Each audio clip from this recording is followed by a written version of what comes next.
Okay, we are starting chapter 12, section 12.1 today. In your textbooks, this is on page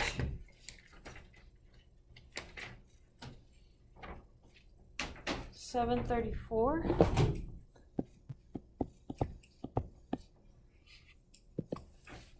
What we're getting ready to do is be able to do statistics, finding probability of events and stuff like that. So we have to get some basic definitions, some ideas how to count what could possibly happen.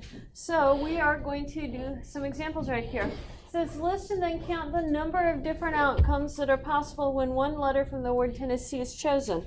So what are the different letters in the word Tennessee that you have here? T, E, and then what? N and S. Those are all the possibilities. How many possibilities are there? 4.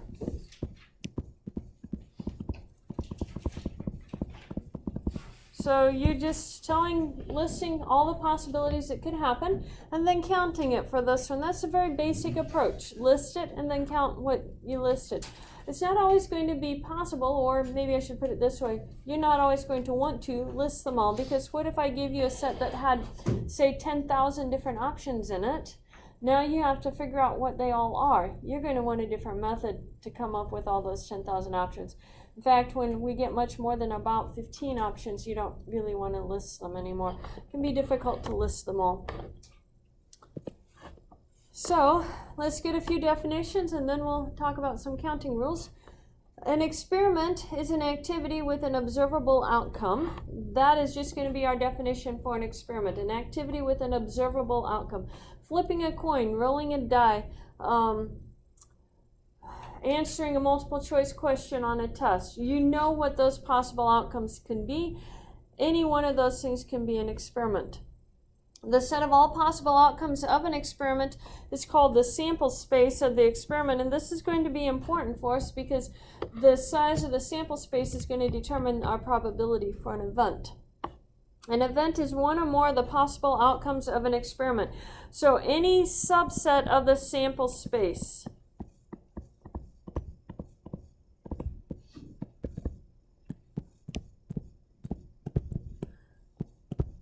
Our space is a set. Any subset of that sample space is going to be an event.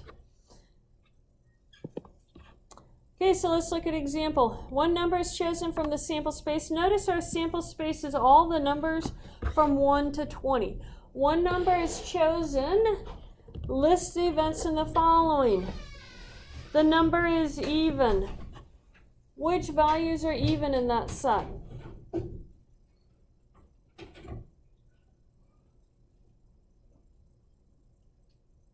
No one's willing to. You guys have known, yeah. You guys have known what even numbers are since like first grade. Maybe not quite that long ago, but pretty close. So there's the even numbers. The number is divisible by 5. 5, 10, 15, 20. The number is a prime number. 1 is not prime, so don't get confused by that. 1 is not prime, but anything that's only divisible by 1 or itself, other than 1, is a prime number. So 2 is prime, 3 is prime, 5 is prime, 7 is prime, 9 is not prime because it's divisible by 3, 11 is prime, 13 is prime, 15 is not prime, it's divisible by 3 and 5. 17 is prime and 19 is prime. So there are prime numbers. You guys get to try one. Get out a piece of paper. Make sure your name is on it. And you have to give me the numbers that are divisible by 3.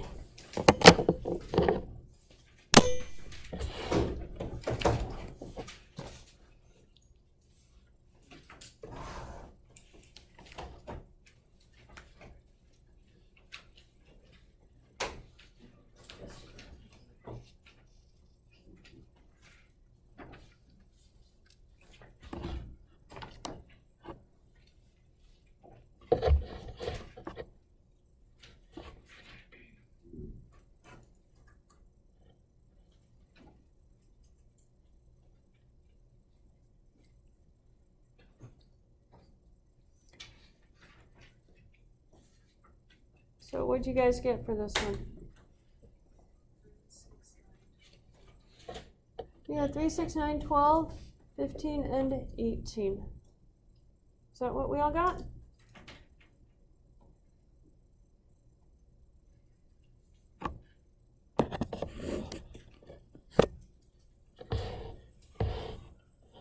Okay, so let's carry on. I think all the pencils went down.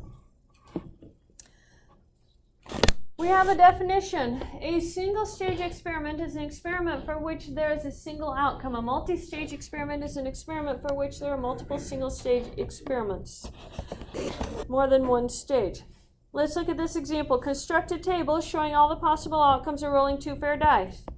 This is a multi-stage experiment. You roll the first one, then you roll the second one. 2 stages to this. So what I'm going to do is I'm going to put the first roll options across the top.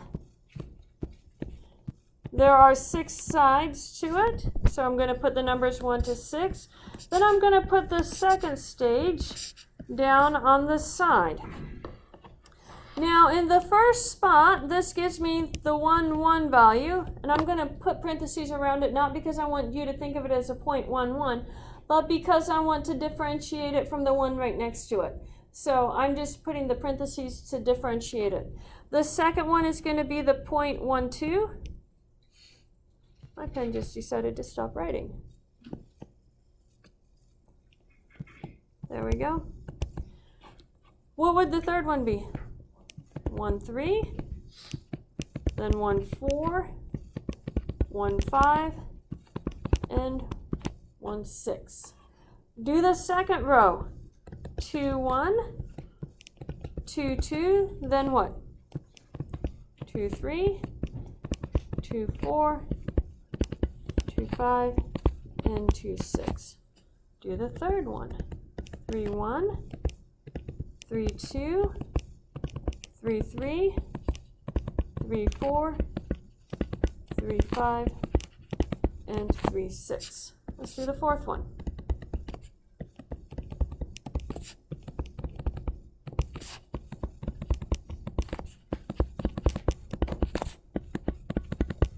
And then the fifth one.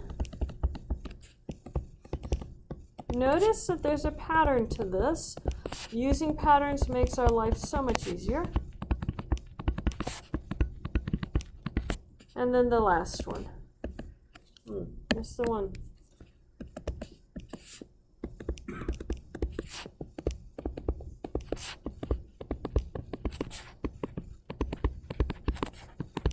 Now, it says, use this table to list and count the number of outcomes whose sum is 7. So I have to look at all of these and figure out which ones have a sum of 7. If I look at this one right here, it's 1 plus 1 gives me 2. If I come down here and look at this one, I have 2 plus 2 is 4. 3 plus 3 is 6. 4 plus 4 is 8. I got too big. So let's go up 1. 3 plus 4 is 7. Notice if I go all the way on this diagonal, 2 plus 5 is 7. 1 plus 6, 4 plus 3, 5 plus 2, 6 plus 1. That diagonal right there has all the values for 7 on it, which is why I used the ordering that I did. Keep everything in an order, then you can find those values.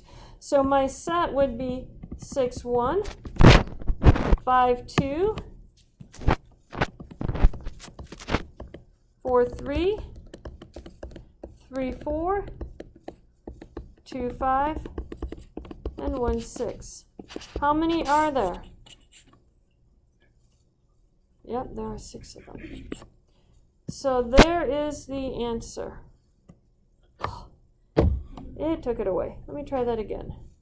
Sometimes it does, sometimes it doesn't.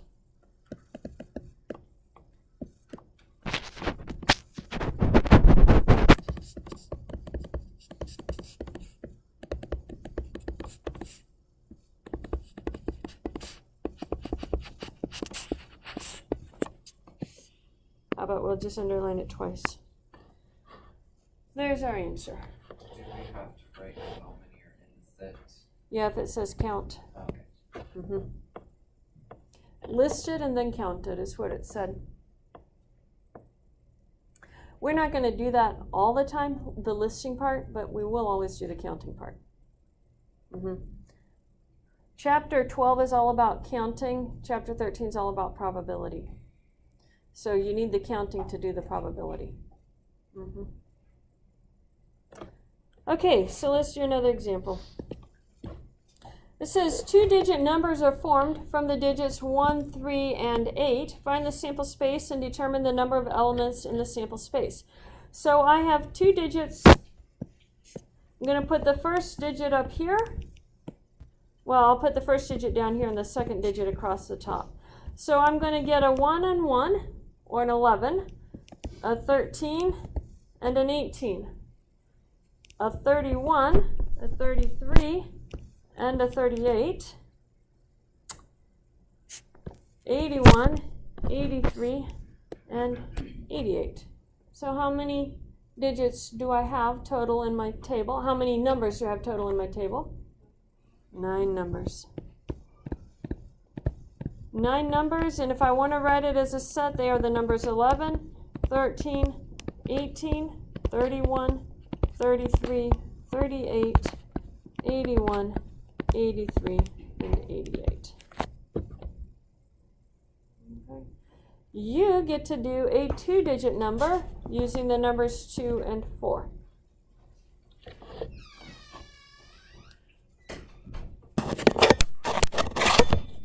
Go ahead and make a little 2x2 table for it, and then list it.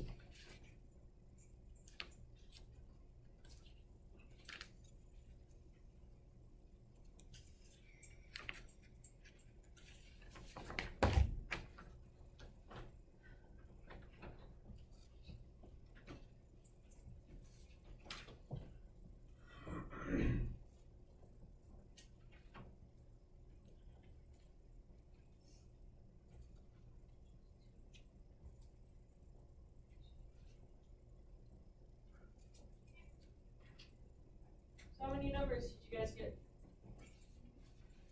4. You should have 4 numbers.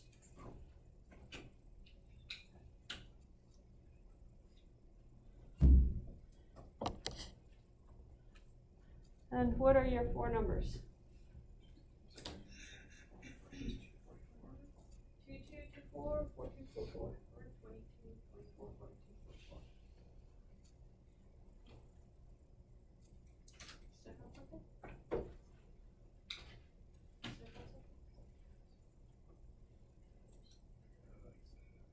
You just put your 2 numbers in a unit across the top and down the side. And then you form them.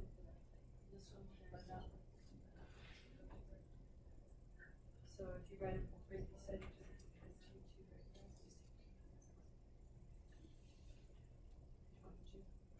22. And that would be good.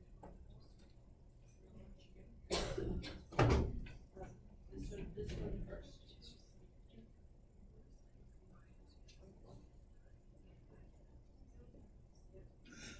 And then you have to count how many there are. So there are 4 of them, right?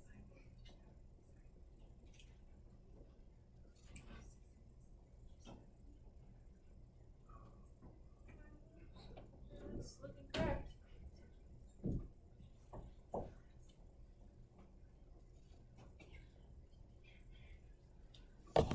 Any questions on that? Okay. Our next form of listing everything is going to be a tree diagram. This one's a little bit confusing. So don't be too discouraged if you get confused on it your first couple attempts with it. I'm going to give you a formula, and if you follow the formula exactly, it'll always work. The trick is actually following the formula. So let's look at the example. It says a true-false test consists of 10 questions. Draw a tree diagram to show the number of ways to answer the first 3 questions. So right here you have 3 questions. Means that you're going to have 3 levels on our tree diagram. We always start at one point and we draw the first level. How many options do we have at each level? Each question has how many options?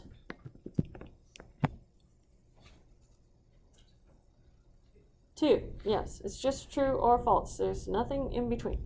So each question has two options.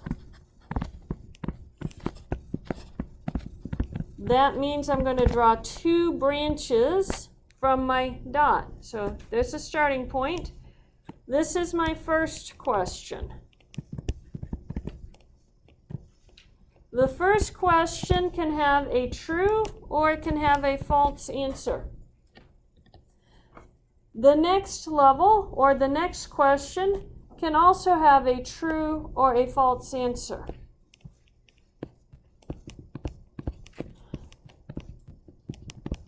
And I draw that branch from each of the previous answers. So this could be a true or a false, a true or a false.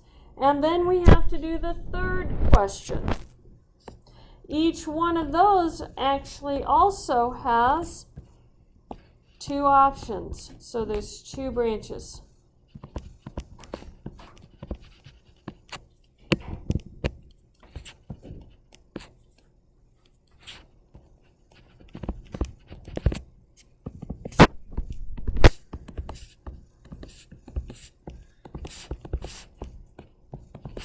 Now, if I go down each of these paths, if I go down this path right here, I get a true for the first question, a true for the second, and a true on the third question. That's going to be true, true, true. Then I could go true, true, false. True, false, true, true, false, false, false, true, true, false, true, false, false, false, true, and false, false, false. Gives me all the options. So I'm going to write them right down below because they said to list them all. True, true, true, true, true, false, true, false, true, true, false, false, false, true, false, false, false, true, true, and then false, true, false, and then false, false, true, and false, false, false. That's all the possibilities. How many possibilities do I have?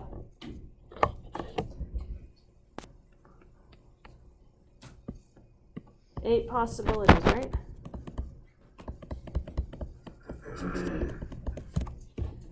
Eight possibilities for this first three questions. Now, if I had asked you to do 4 questions, you would have done another row of branches down underneath this one. If I had asked you to do 10 questions, you would have done 10 of these branching things. You don't make 10 of them start up here. Up here, you give me the number of options for the first question or for the first thing in your experiment. That's what goes on the first part of your tree. So it starts at a dot and it branches by the number of options for the first stage.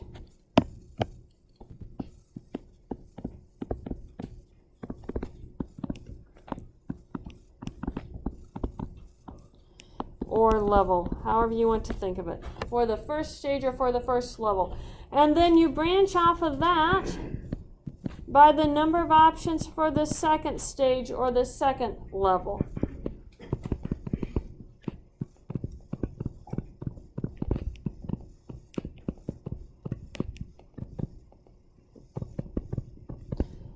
That's the way you draw the tree diagram. Okay, so let's look at another example here. A die is tossed and then a coin is flipped. So this is your first option. How many branches do you get for your die? How many faces do you have on a die? 6. So you're going to have 6 branches.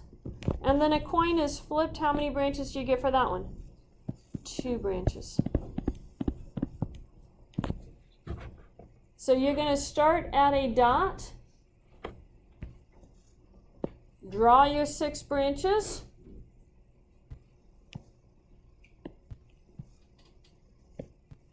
Maybe not quite that long for that one.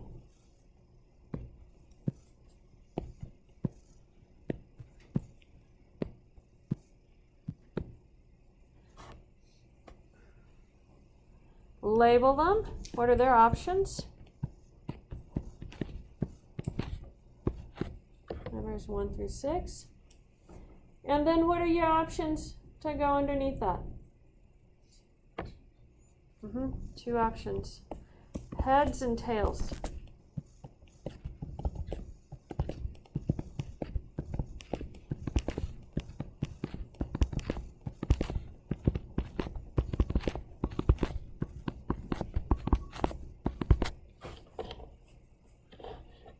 So now list what all the options could be. So because it says to determine the sample space. So we have a 1 and a heads. I'm going to pair those together. I have a 1 and a tails. 2 and heads. 2 and tails. 3 and heads. 3 and tails.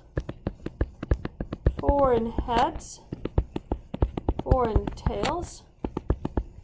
5 and heads. 5 and tails.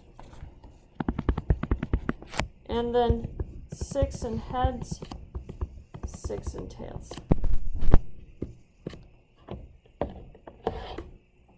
There is my sample space.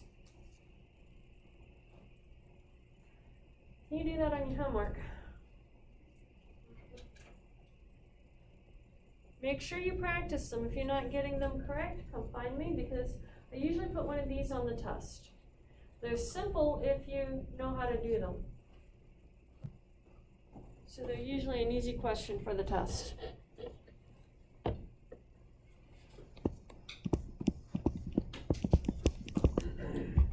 Good test question. Okay, do we have that on our papers? That's our checkpoint exercise. Our third one.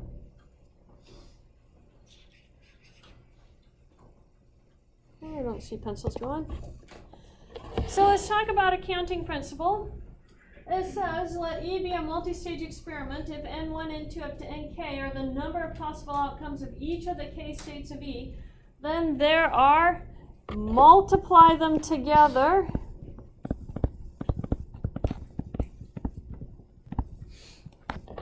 There are the product of those possible outcomes for E. Let's go back to our checkpoint 3.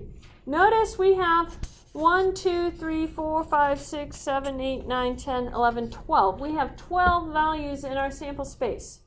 But I started with 6 branches for the dice and 2 for the coin. So how do you get 12 from 6 and 2? Yeah. So I get 6 times 2 is equal to 12. That's where that's happening. If I had also decided to give a 3-choice multiple choice question or something like that on there for another option, then I'd also multiply that by 3. You multiply all your options together to find out your sample space size. That's what the counting rule says. Multiply your options together to find your sample space.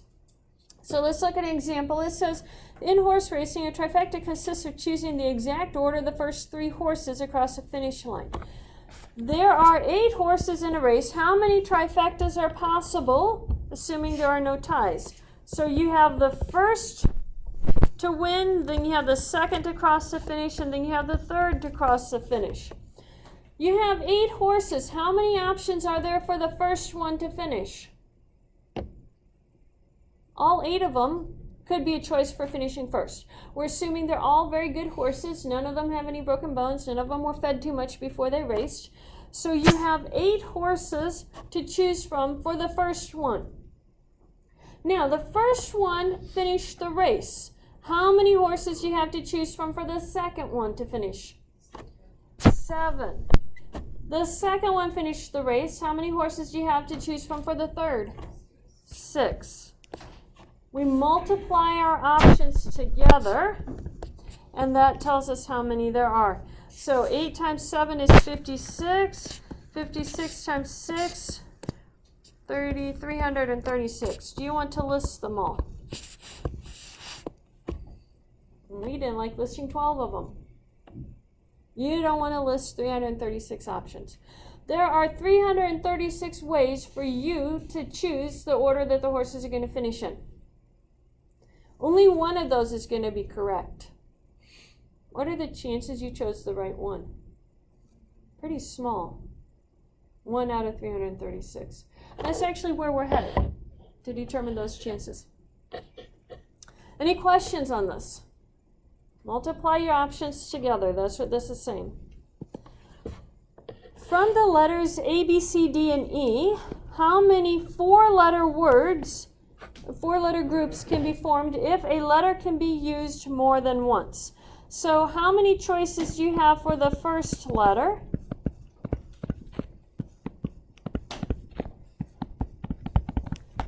How many choices do we have? 1, 2, 3, 4, 5 choices, right?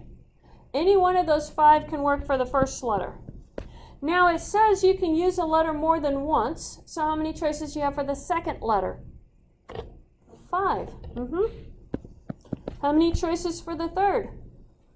5. And how about for the last one? 5. Now we're just going to multiply all of these options together.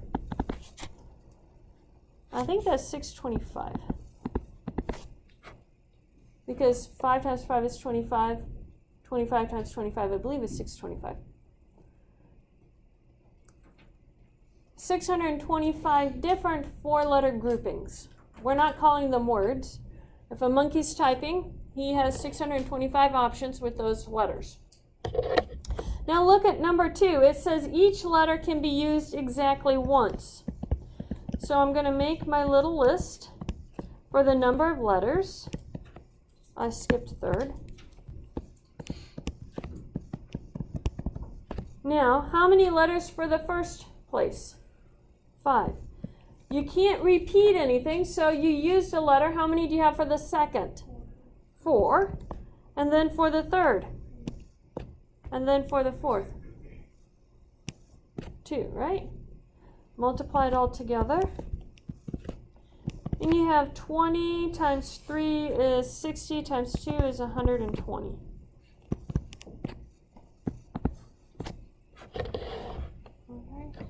Does that rule make sense? Multiply your number of options together. It works best if you draw the little lines to figure out how to make your choices. You have a checkpoint here. It says, in how many ways can 3 awards be given to 5 students if each student may receive more than 1 award? What you're going to do is put the awards down here. The first award, the second award, and the third award. And then determine how many students can have the first award. This one says a student may receive more than 1 award. So how many options do you have for the first award? 5. How many options do you have for the second? 5, because you can have the same student get more than 1 award. And how many options do you have for the third? 5. Multiply it all together and you get 125. Do the same type of idea for part B, or number 2, and but it's going to be like the second one. A student can't receive more than 1 award.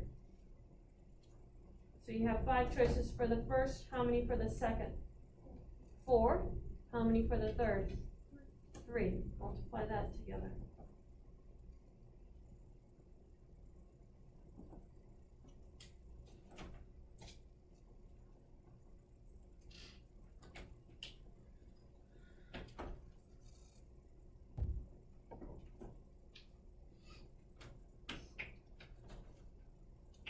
So what did we get for the second one? 60. Yep, that's correct. First one was 125. The second one is 60. Any questions on that? Question?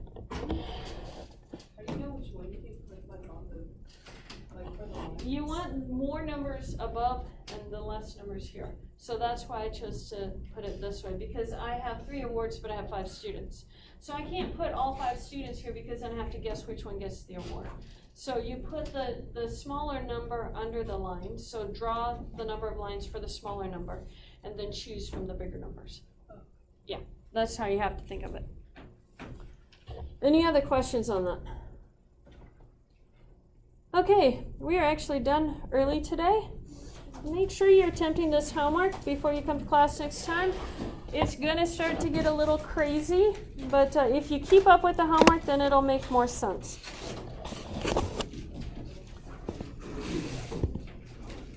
Make sure you turn in your classwork. Put your name on it.